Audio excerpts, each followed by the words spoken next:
जय Hind my dear friend. आज intermediate का सेंट ऑफ एग्ज़ाम हुआ है, वो भी फिजिक्स का। चलिए आइए इसका आंसर हम लोग जल्दी जल्दी देखते हैं कि इसका आंसर कौन सा होगा। देखिए पहला क्वेश्चन आपके सामने है और आप लोग पढ़ रहे होंगे क्वेश्चन क्या है। इस क्वेश्चन का जो राइट आंसर होगा ऑप्शन बी होगा, ऑप्शन ए नहीं होगा। ठीक है, आइए दूसरा क्वेश्चन देखते हैं।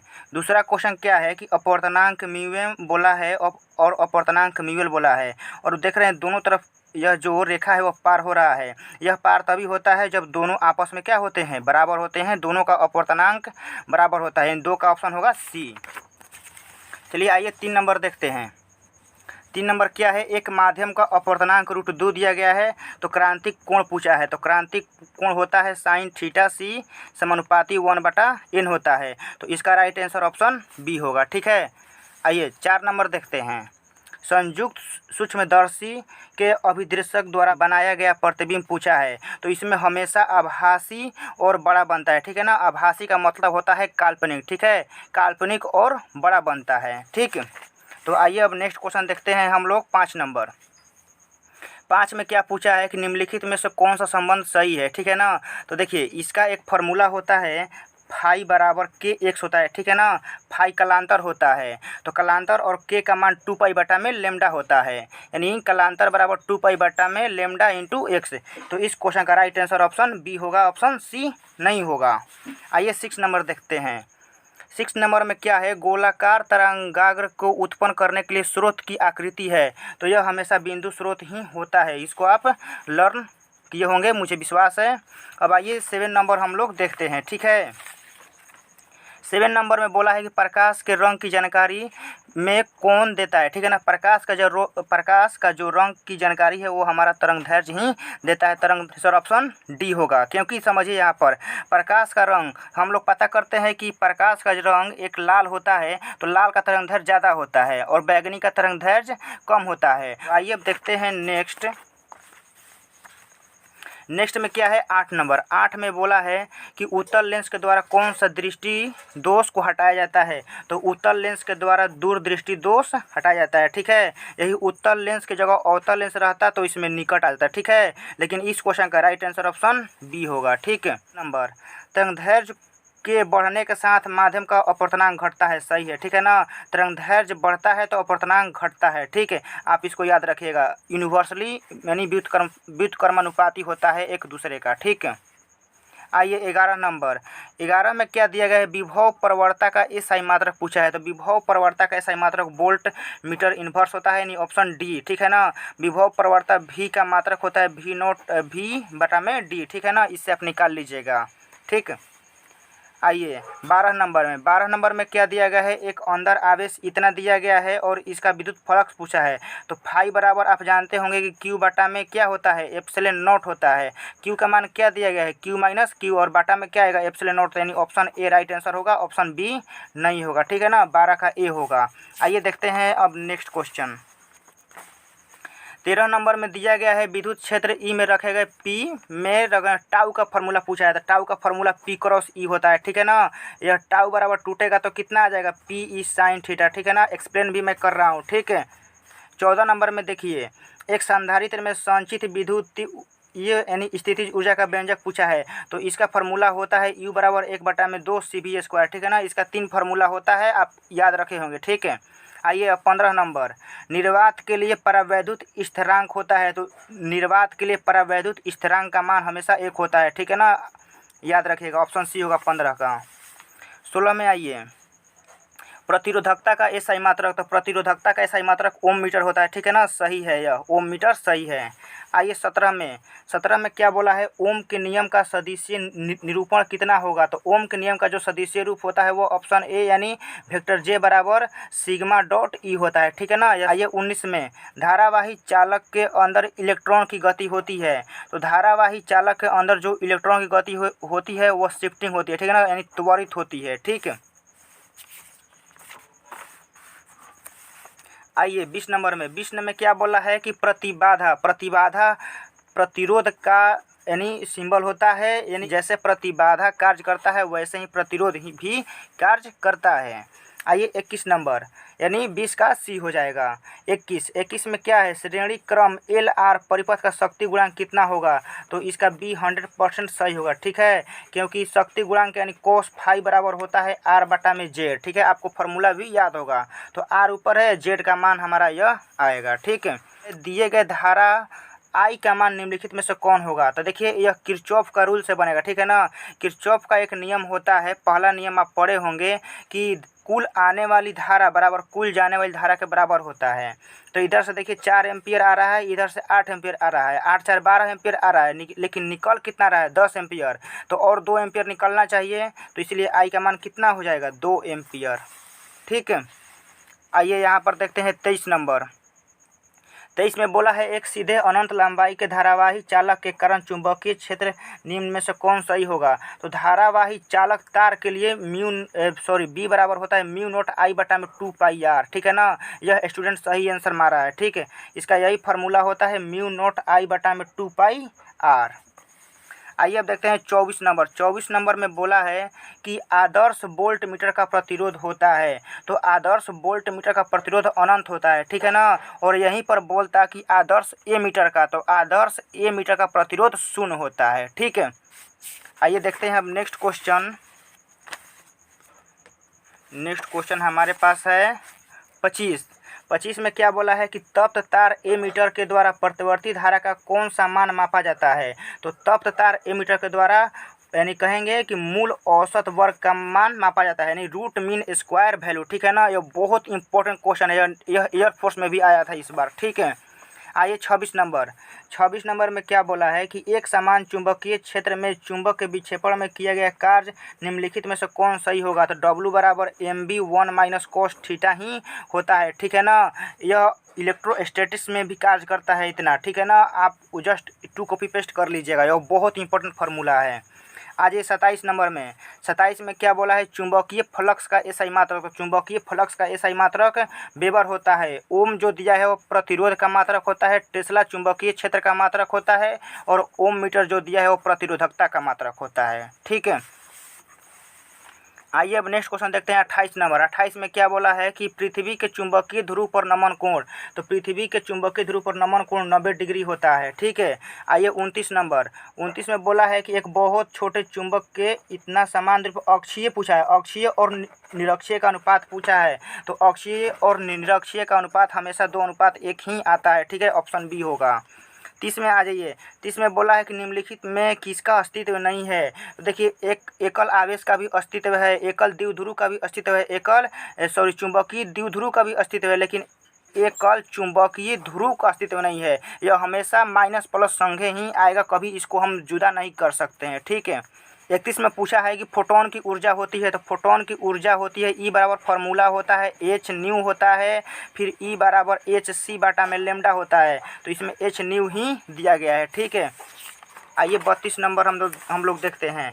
32 में क्या बोला है कि निम्नलिखित में किस पर आवेश नहीं है।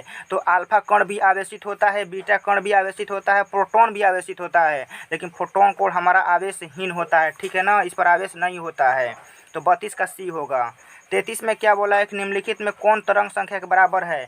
तो v बराबर हमारा फॉर्मूला होता है n लेमडा, और n होता है तरंग की संख्या। तो n बराबर क्या हो जाएगा v बटा में लेमडा, यानी ऑप्शन डी होगा, ऑप्शन सी नहीं होगा। आइए 34 नंबर। 34 में क्या बोला है कि एक परमाणु इतना दिया गया है में न्यूट्रॉनों की कुल संख्या बोला है। तो न्यूट्रॉनों की संख्या निकालने के लिए ऊपर में से नीचे वाले को घटा देते हैं। तो 235 में से 38 घटाइएगा तो 197 ही आएगा, यानी ऑप्शन ए राइट आंसर है। इस स्टूडेंट ने भी सही आंसर मारा है। ठीक है, आइए 35 नंबर। 35 में बोला है कि मूल लॉजिक गेट कितने होते हैं। तो लॉजिक गेट 3 ही होते हैं, एंड और नॉट। ठीक है ना, ऑप्शन डी सही है। आइए 36 नंबर। 36 में बोला है कि एक एक का द्विधारी योग होता है। तो देखिए एक और एक जोड़ते हैं तो एक मिलता है। ठीक है ना, तो इसका राइट आंसर ऑप्शन ए होगा। आ जाइए 37 नंबर। 37 में बोला है कि संकेत में इतना दिया गया और इस गेट के बारे में पूछा है। तो इसका राइट आंसर ऑप्शन डी बिल्कुल 100% सही है। ठीक है ना, क्योंकि यह एंड गेट है। ठीक है, आ जाइए 38 नंबर। 38 में बोला है कि एक मूल कण निम्नलिखित में से कौन नहीं है, ठीक है ना। तो हमारा मूल कण तीन ही होता है, इलेक्ट्रॉन, प्रोटॉन, न्यूट्रॉन, ठीक है ना। यही तीनों हमारा मूल कण होता है। तो इसमें अल्फा कण दिया गया है, तो यही हमारा मूल कण नहीं है। राइट आंसर सी होगा, यानी 38 का सी होगा, ठीक है। आइए नेक्स्ट क्वेश्चन देखते हैं हम लोग 39, ठीक है ना। 39 में देखिए क्या बोला है कि विद्युत चुंबकीय तरंगों की चाल समान होती है। तो विद्युत चुंबकीय तरंगों की चाल सभी माध्यमों में समान होती है, ठीक है ना। सभी माध्यम में समान होती है, ठीक है ना, कहीं भी अलग अलग नहीं होता है। 40 में क्या बोला है कि अधिकतम आवृत्ति और न्यूनतम आवृत्ति के बीच संबंध पूछा है, ठीक है ना। तो इसका option right answer option A होगा, ठीक है। आइए 41 नंबर। प्रकाश तंतु का मूल सिद्धांत निम्नलिखित में से कौन है। तो प्रकाश तंतु का जो मूल सिद्धांत होता है वह प्रकाश का पूर्ण आंतरिक परिवर्तन पर आधारित होता है, ठीक है ना। यह बहुत इंपॉर्टेंट है, यह नेवी में आया था, ठीक है। आप इसको याद रखिएगा कि प्रकाश तंतु का मूल सिद्धांत पूर्ण आंतरिक परिवर्तन पर आधारित होता है, ठीक है। आइए 42 नंबर। 42 का क्या बोला है, 15, 10 का द्विधारी पूछा है। तो इसका राइट आंसर ऑप्शन बी होगा, ठीक है, निकाल लीजिएगा। 43 में बोला है कि 1 नैनो कूलम्ब। अब इतना भी आसान क्वेश्चन आ गया तो अब क्या कीजिएगा आप। 1 नैनो कूलम्ब यानी 10 के पावर -9 कूलम्ब होता है, ठीक है ना, यानी ऑप्शन बी होगा 43 का। आ जाइए 44 नंबर। 44 में पूछा है आवेश का रेखीय घनत्व, यानी लेमडा पूछ दिया है। क्यू बटा में एल होता है, यानी कूलम्ब प्रति मीटर, यानी coulomb metre inverse, option A 44 का ए होगा, ठीक है। आइए देखते हैं नेक्स्ट क्वेश्चन 45 नंबर। 45 में क्या बोला है, एक आवेशित चालक के सतह और विद्युत क्षेत्र रेखाओं के बीच का कोण कितना होता है, 90 डिग्री होता है। कंसेप्ट में भी मैंने आपको बताया था कि यह कोई सतह है और इससे विद्युत क्षेत्र रेखाएं हमेशा लंबवत ही निकलती हैं। तो सतह और इसके बीच एंगल कितना बना, 90 डिग्री बना, ठीक है। आइए 46 नंबर। 46 में बोला है कि चालक की धारिता और इसके क्षेत्रफल के बीच संबंध क्या होगा। तो चालक की धारिता देखिए सी बराबर फॉर्मूला होता है एप्सिलॉन नॉट ए बटा में डी। तो सी एक क्या है, समानुपाती है, ठीक है ना। तो इसका राइट आंसर 46 का क्या हो जाएगा, ए हो जाएगा। आइए 47 नंबर। क्या बोला है कि आर त्रिज्या के गोलीय चालक की धारिता क्या होगी।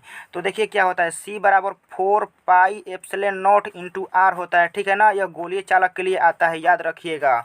47 का बी होगा, ठीक है।